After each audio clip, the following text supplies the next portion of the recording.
So what does Upwork have in store for freelancers in 2025? Well, in this video, we answer that question by reviewing the financial disclosures Upwork made on February 12th when they reported their 2024 financial results.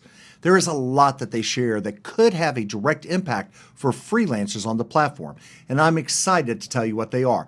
Oh, and one thing, please like and subscribe to our YouTube channel. We regularly release educational content for Upwork freelancers that I think you will find helpful. So please subscribe to our channel. Now, let's get into it.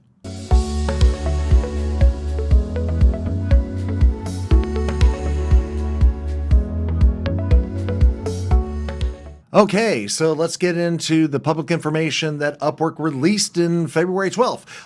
They always provide a nice little infographic when they release their financial results, and you'll see it here on the screen. Let's kind of get into the details on it, though, because I think there's some really interesting information. Well, the big thing that Upwork wants everyone to know is they had an all-time high on their earnings. They basically made a huge amount of profit, more than they ever had before in Q4, and this is, I guess, great for the shareholders. Now, remember that last year in 2024, there was an activist investor group that put a lot of pressure on the board and management team to deliver better financial results. And I think Hayden Brown and team basically said, we can do it. They created a very profitable quarter, and their numbers, I think, really reflect it. So they had record amount of revenue and profitability, basically telling the stock market, hey, we've got a great company here, and it's doing very well. But I'm more interested in what these numbers and information really relate to when it comes to the freelancer side of their business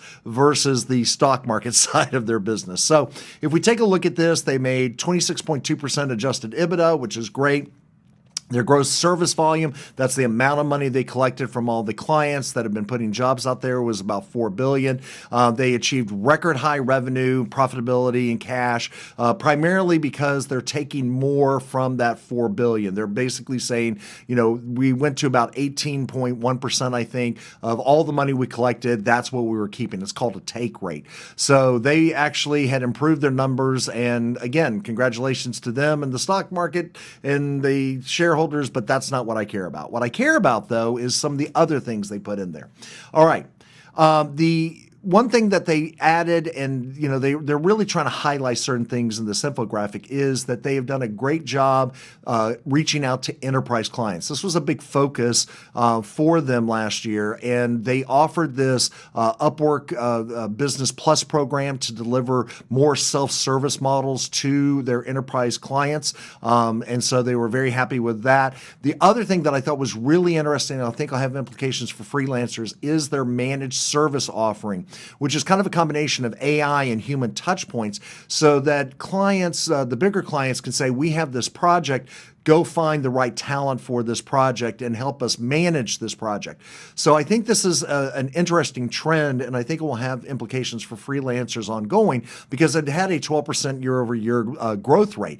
So they can go to these bigger clients and say, whatever your project is, we can put the team together. We have some AI that will help in that process. And so from a freelancer's perspective, you may see more people from Upwork reaching out to you, especially if you're in the top 1%, to say, we've got this project, come and help work on it for this enterprise client. So that's a very interesting trend, and they definitely wanted to call it out.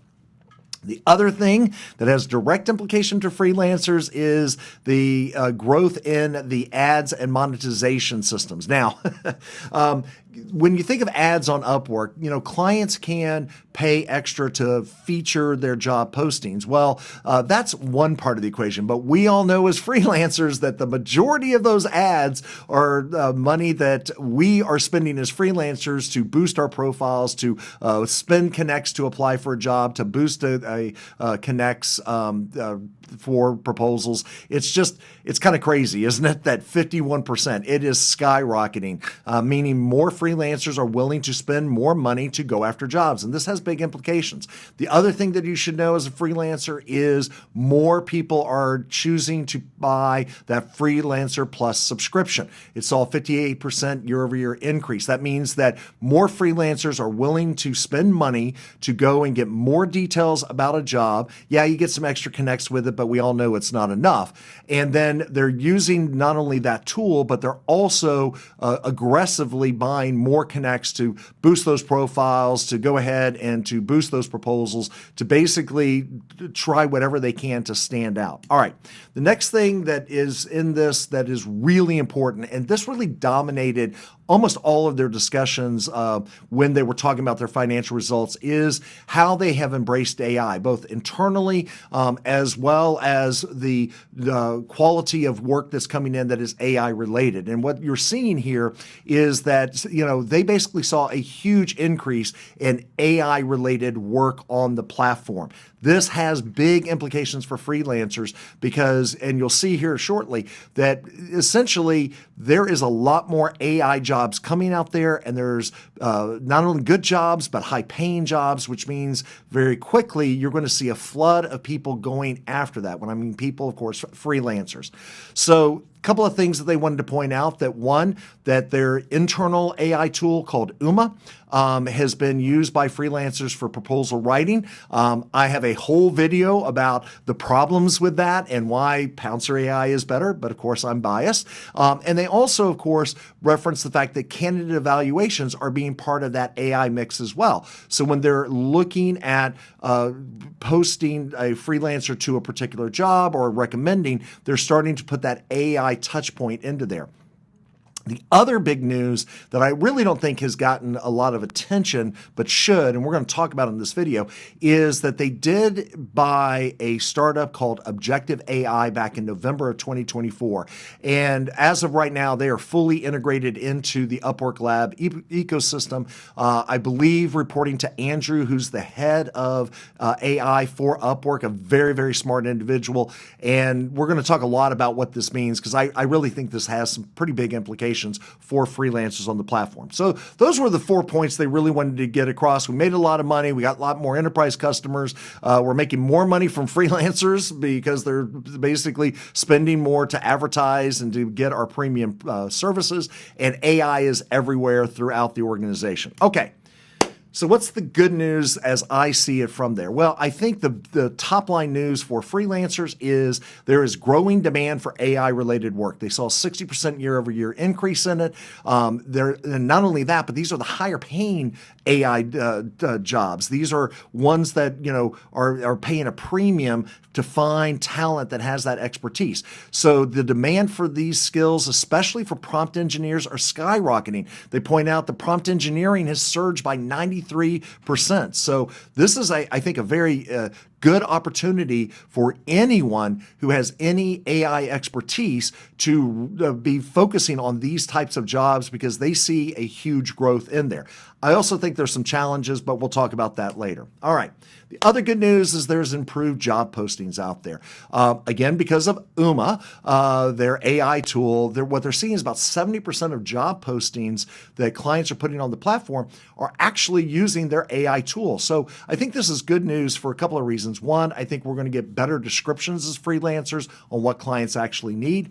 And as they pointed out, that by using this, they're not only seeing an increase in the amount of posts that are out there, but these jobs are getting filled at a little bit higher rate. So I think that's good news, because with better details from a client, it's better to figure out what the client actually needs. And that way we can approach those clients with more specificity in our proposals and cover letters.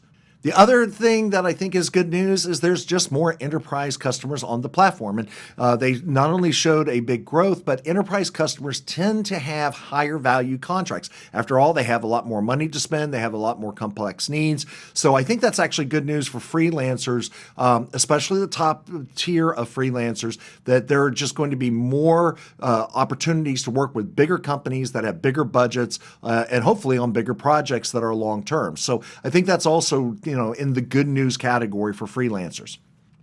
And another point is the fact that they are absolutely going to be making some changes to the way that they match people, both in search and in the recommendations for freelancers. This acquisition of Objective AI is going to, I think, have big implications, because the idea behind it is that if you're posting a job out there, we're going to do a better job of finding you the talent. And then if you're a freelancer, of course, we're going to do hopefully a better job of making sure we're presenting job opportunities that are better aligned with your skills. So I think that's also in the good news category, just a better pairing method. But again, there's some implications to this that we're going to talk about. All right, what's on the bad news side? All right, it is very clear, at least from my perspective, that AI is continuing to be a driver not only of job opportunities, but it's also going to be a driver of a lot more competition out there.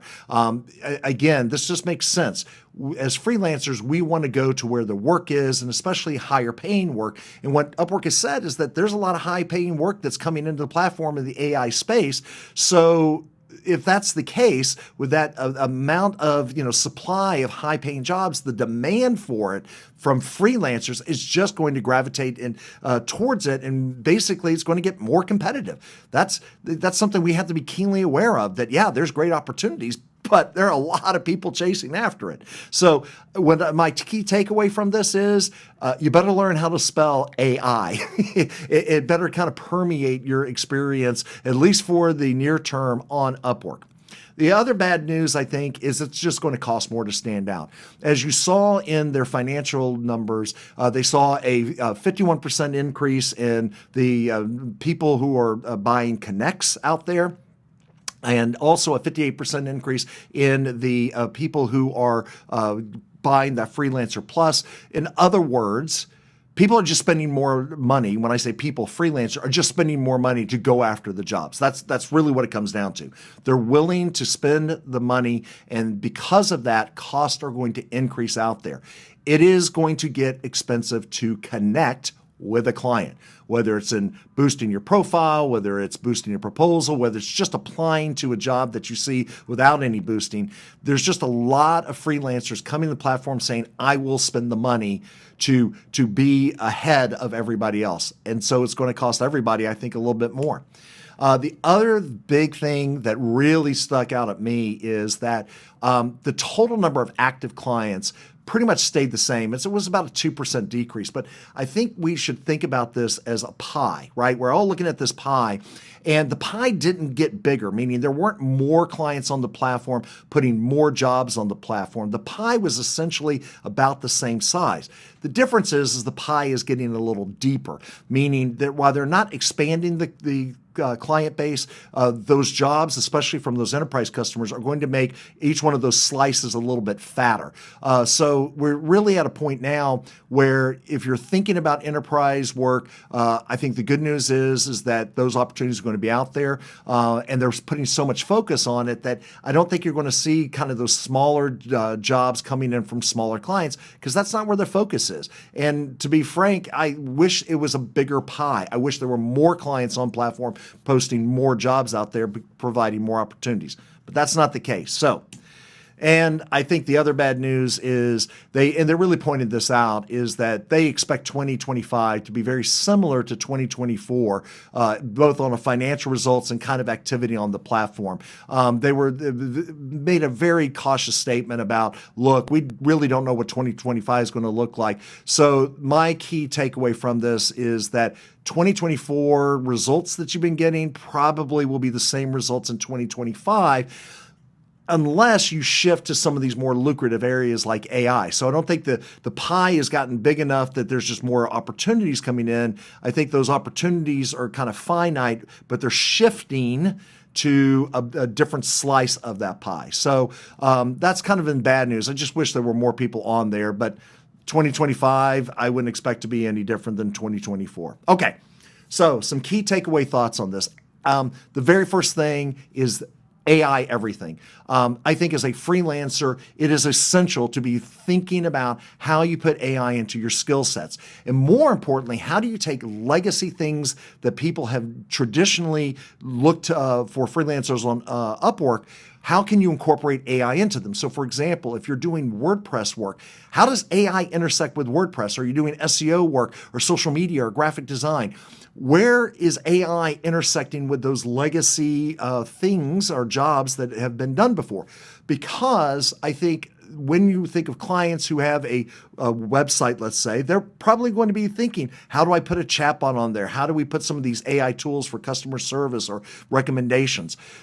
Even in graphic design, nowadays, it's not uncommon for someone to say, I need an AI-generated design, but I want it tweaked by professional artists. So you really need to be thinking about AI, not only as a skill set level, maybe as a prompt engineer if you're a copywriter, but also how do you take the legacy things and position yourself as someone who can put AI into that legacy work. The other thing that I think is really interesting, we'll talk again way more about this towards the end, I think the job matching is going to improve. And I say may improve because it really depends on where they're focusing in the job matching. Is it totally on the client side? Is it going to be reflected in the freelancer experience? I have a feeling it's going to be client side first because that's where the money is and makes the most sense. In other words, we may see some big changes to the way that freelancer recommendations are presented to clients when they post a job out there, as well as back to this enterprise management where they are coming in and looking at the talent pool, maybe with a new algorithm to find that talent out there versus the way they've been doing it. Okay, the other thing that I just can't stress enough, it's just getting more competitive out there. 58% increase in Freelancer Plus subscriptions. That means people are willing to spend $20 here in the US to get a hold of that subscription. And trust me, it's not because they give you a huge amount of connects. They're just giving you more access to data, more information. And there are freelancers that are saying, I am willing to pay that because I want a competitive edge out there. And there was a 51% increase in ads. Now, again, I think, remember, ads are both on the client side and the freelancer side, but I think it's the majority of it. I think if they actually shared the numbers, I think they saw a huge increase in the amount of ad spending by freelancers to buy connects, with the client side being a part of that as well. So I think that 51% is an average, with freelancers just saying, I'm going to spend money to go get these jobs. And that's going to make it tough. Which goes to the final point here, it's going to get expensive. Let's just be frank. They're not going to increase the cost of a connect from what I could tell in the presentation. But it just may cost you more connects to apply to a job. And I think we've seen that all throughout 2024 is that the amount of connects just to apply have increased. So while the 15 cents per connect will stay there, I think you're just going to have to spend more. And then when it comes to boosting, again, the numbers are indicating to me that there are plenty of freelancers out there that have no problem spending a lot of money to go chase jobs. And that's going to just make it more expensive for you to be competitive. Okay. And of course, managed projects. I think this is great news if you're a top 1% freelancer. Because if you look at the way they position this package for the enterprises and for the higher end clients on the platform, one of the things they specifically say in there is access to that top 1% of talent. So if you're in that top 1%, I think you're going to get a lot more activity coming to you. I think if you're just starting out, you may not see anything from it unless you're in a niche or have a very special skill set that is so unique and rare that you're one of the few that offer it. So when I look at this managed project work that they're really trying to push and they're seeing some growth in, I think there are going to be more opportunities where Upwork is reaching out to you as a freelancer to go and be a part of these managed projects. All right. The other thing that really I've been thinking about after reading through all of the financial stuff, are we at peak Upwork? And the reason I say that is because the total client base is not growing. It's shrunk by about 2%. But that means to me that the pie is just, it's kind of at a fixed size. And what they're doing by focusing more on enterprises is that's not going to expand the pie with other smaller businesses out there. So I think the implication of this is that with that pie kind of being at a fixed size, at least for the near term, I think we're going to see three different types of freelancing groups out there. I think the first group is going to be the freelancers that are willing to spend money, and because they're going to earn more, they have definitely better skill sets out there, and they're going to chase all the good jobs out there. Those are going to be one tier. I would call that the A tier, if you will. These are going to be freelancers, whether they're new or experienced. They're just going to spend the money, spend the time. They're going to go out there and invest in really trying to grow the freelancing work on Upwork. And they're going to be tough to compete with because they're competing with other people that are tough to compete with. It's going to be a very interesting group of people out there. The second group, I think, is what I call freelancers on W-2s. I think because of the enterprise focus, there are going to be opportunities where a company just says, I need a body and a seat for the next 2 or 3 months. So I call that kind of W-2 style work because you're not really doing projects.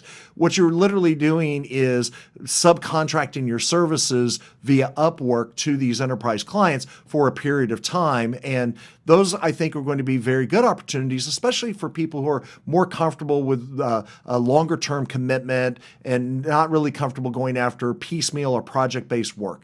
And then I think the third tier, and I think this is just going to be more of 2025, the lower tier is going to be squeezed out. I mean, you can already see this with the amount of AI jobs that are coming out there that are replacing the $5 an hour data entry job. I mean, it's just these people are going to be squeezed out.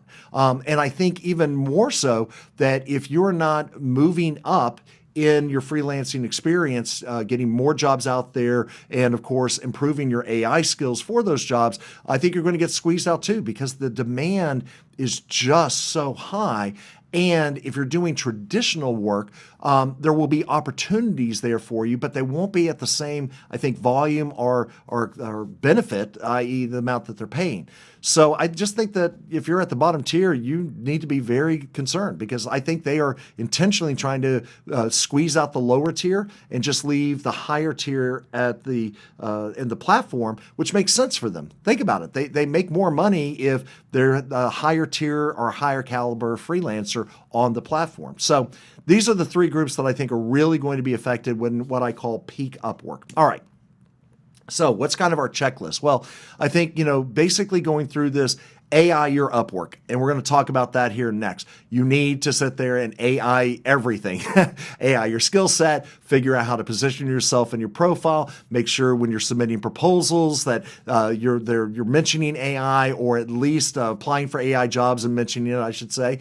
There's a lot to this, but at the end of the day, you really need to be thinking about how to incorporate AI into your service offering, into your profile offering, and the type of jobs that you're bidding on. The other thing, of course, is to go premium. I've been saying this for a long time, is I really think there's going to be these 3 tiers of freelancers on the platform. And I think if you can to find a way to charge a premium for your services, you're going to do very well, primarily because you're going to have to spend more on connects. You're going to have to budget more for connects. It's just going to get more expensive. And so I think if you're not going premium, you're just going to be squeezed as opposed to saying, no, I'm worth more to do this particular job. You're going to need to pay me a little bit more, knowing that little bit more is going to pretty much go towards connects and the investments you're going to have to make on the platform. The good news, bad news, changes to invites coming. We're going to talk about that here next. I think this is absolutely going to benefit some people on the platform, and it's going to penalize some people on the platform.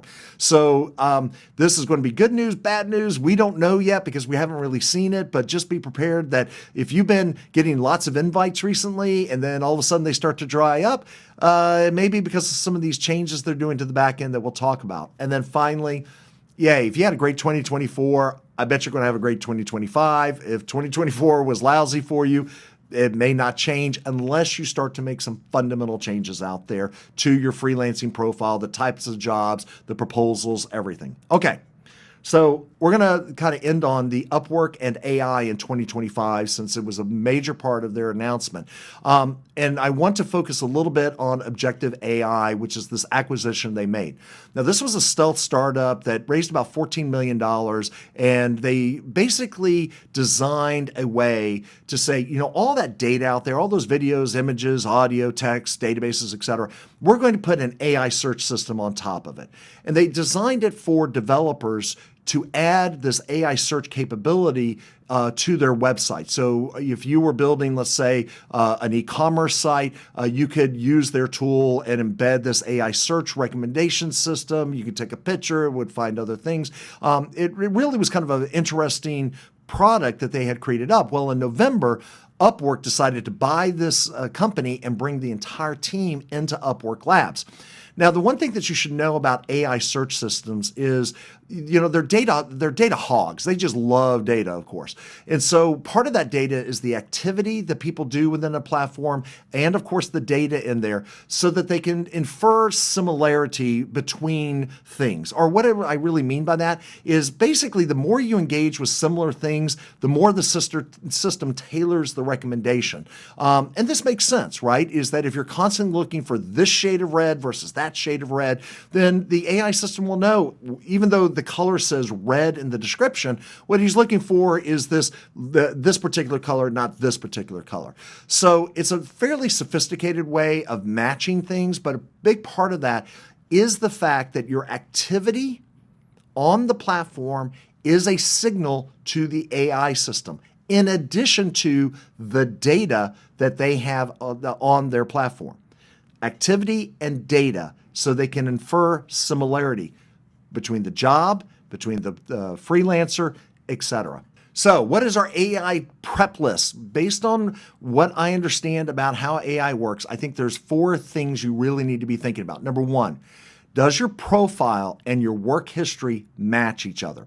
In other words, if you're a WordPress developer, are all the jobs in your work history related to WordPress? Or are you one of those developers that say, I'm a full stack developer, I do PHP, React, you name it, I've done it. And then all your work history is all over the place. That is a disconnect for AI because now it has to kind of figure out who is doing what, and it doesn't have a clear picture as opposed to, I only do WordPress, all my jobs have been WordPress oriented. So I think we want to align our profile and our work history together as a singular thread. Also, we want to make sure that the proposals that we are sending out, hopefully with PouncerAI, align with your profile. In other words, if you're sending a proposal to or a cover letter to a job, does that match what is in your profile? Because if it doesn't, then we're out of alignment. So if you've had, let's say, some photography gigs that you've done, and now you want to do landing page design and you send a proposal for a landing page, but your profile is all about your photography work, they are out of alignment and AI is not going to pick that up. The other thing is, does the job you're applying for match the profile? Right? In other words, back to our profile. Is this job that I'm putting out there align perfectly with the profile that the freelancers put on the platform? And then finally, of course, proposals and jobs need to match. In other words, when you send a proposal, it better not be generic. It has to be very specific to that job. So in a very short way of putting all this together is everything is going to need to align. Your presence on Upwork, your profiles, your proposals, all the data that you're sending and putting into the system, and the activity, the jobs that you are taking, the jobs you're applying for, all need to be tightly aligned for the AI matching systems. AI loves when things are similar because it makes it easier for it to pick it out of a noisy field. So think about your profile and your work history and your proposals and the jobs you're applying for. All they are all of them aligned together? Because if they are, it's going to give you a big advantage as they roll out this AI matching system that is inherently looking for similarity by inferring similarity from activities and data. So it's a big thing. That's why I'm super excited to announce that we have a big change coming to PouncerAI. When you generate a proposal from PouncerAI, we have this new proposal analysis that you'll see once the proposal is generated. And what this does is it takes your profile information, the job information, and your cover letter and see if they're all aligned together. And then it gives it a score to tell you how well your proposal aligns not only with the job, but the skills in your profile. So, just like I was previously saying, we want all alignment between our profile, the work history, the job, and the proposal. This is our method of helping you get there so that when we provide a recommendation on how to improve it, it's looking at all of those factors because we know that AI loves things that are all aligned together.